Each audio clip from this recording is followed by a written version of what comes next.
노래방 기계에서 노래가 흘러나오자 나는 할머니들과 함께 덩실덩실 춤을 추기 시작했다. 자리에 앉아 잠시 숨을 돌리던 할머니도, 간단한 처치를 받던 할머니도 자리에서 일어나 무대에 합류했다. 말투가 특이하시네요. 전라도에서 오셨어요. 할머니 몇 명은 잔뜩 흥분해 가이드에게 내가 외국인이라고 밝혔다. 하지만 할머니들이 흥분하거나 말거나 나는 스스로가 자랑스러워서 못 견딜 지경이었다. 수년간의 노력 끝에 마침내 내 한국어가 인정받은 것이다. 나는 떠나는 순간까지 걱정을 떨쳐낼 수 없었다. 노년에 접어든 신도들이 모두 세상을 떠나면 누가 고대도에 남을까? 서해뿐 아니라 다른 섬도 상황이 비슷했다. 하지만 다른 섬의 고령화 문제를 논하기 전 친구들과 거실에서 도박판을 벌이는 아줌마의 침실에 반쯤 헐벗은 채 머물게 된 사연을 이야기하려고 한다.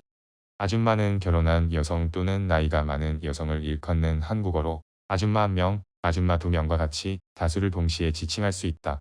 단어를 직역하면 이모 정도가 되겠지만 이모라는 표현으로는 아줌마가 지니는 억척스럽고 강인하고 사교적인 느낌을 살릴 수 없다. 머리를 뽀글뽀글하게 볶은 아줌마는 꽃무늬 바지를 입고 햇볕이 강한 날이면 비싼 선캡을 쓴다. 새빨간 바람막이도 흔한 패션이다. 아줌마는 끈질기고 냉철하다. 서울에서 지하철을 기다리는데 옆에 아줌마가 한 명이라도 있다면 마지막 빈자리에 앉아서 갈 수 있을 것이라는 생각은 애초에 접는 것이 좋다. 아줌마는 지지 않는다. 젓가락질 할 줄 알아요. 남자가 물었다. 사우나에 조금만 더 있으면 탈수 증상이 나타날 것 같았지만 무례하다는 인상을 주기는 싫었기에 나는 열사병의 위험을 무릅쓰고 젓가락질을 할 줄 알 뿐 아니라 매운 음식도 잘 먹는다고 대답했다. 1990년대 한국 사람들은 외국인이 젓가락질을 하거나 매운 음식을 먹을 리 없다고 생각했다.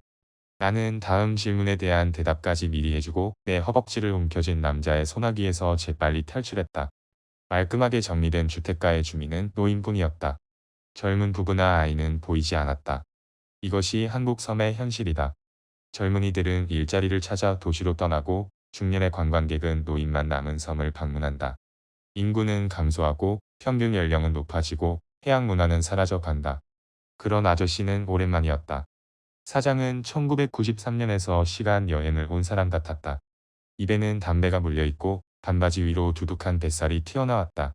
25년 전에 유행했던 것 같은 파마머리도 볼만했다. 아저씨는 살집이 두둑한 손을 내밀어 3만 원을 받고 카운터에 대충 열쇠를 던진 후 어둠 속으로 사라졌다. 플라스틱 슬리퍼가 리놀륨 바닥에 끌리는 소리까지 완벽했다. 올해의 아저씨 상이 있다면 김제 지역 챔피언이 됐을 것이다. 뽀뽀라도 한번 해주고 싶었다. 독일도에는 왜 왔어요? 기사가 천천히 속도를 올리며 물었다. 나를 의심하는 기색이 역력했다. 섬이 참 예쁘다고 들어서요. 내가 대답했다. 너무 진부하게 들렸다. 그리고 한국의 섬을 주제로 책을 쓰고 있어요. 더 수상했다. 아, 17세기의 독일도에서 살던 시인에 관심이 있어서요. 택시가 끽 소리를 내며 멈춰섰다. 양 옆으로 흙먼지가 피어올랐다. 김씨가 뒷좌석을 향해 몸을 돌리며 질문했다. 시인 누구요? 어떤 대답을 원하는지 짐작하기 힘든 말투였다. 윤선도라고. 조선 시인이요. 기사가 눈을 가늘게 떴다. 윤선도를 알아요. 네. 노화도 항구로 돌아가는 길에 기사는 자신이 살아온 삶에 대해 이야기해줬다.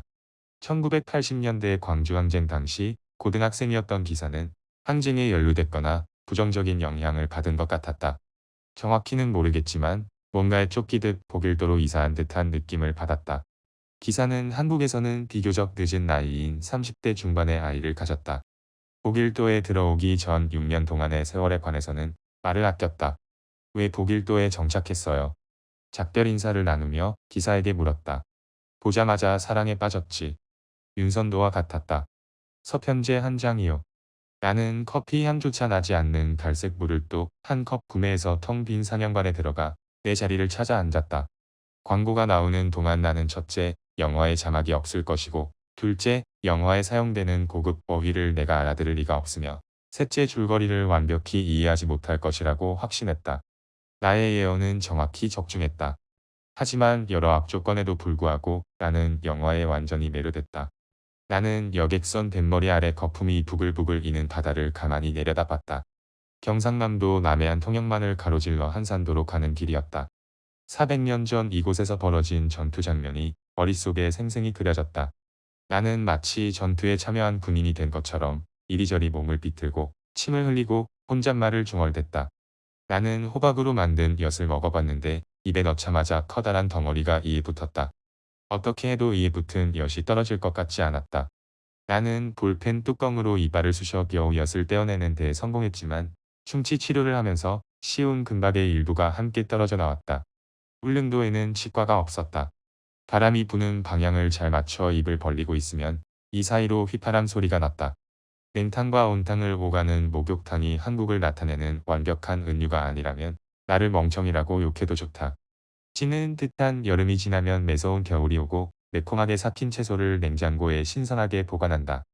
평일이면 미친 듯이 바쁘게 일하다가 주말이 되면 산에서 산림욕을 즐긴다. 누구보다 관습과 전통을 중요하게 여기면서 기술의 최첨단을 달린다. 한국 사람은 그 사이 어딘가에서 평형을 찾으며 살아가고 있다.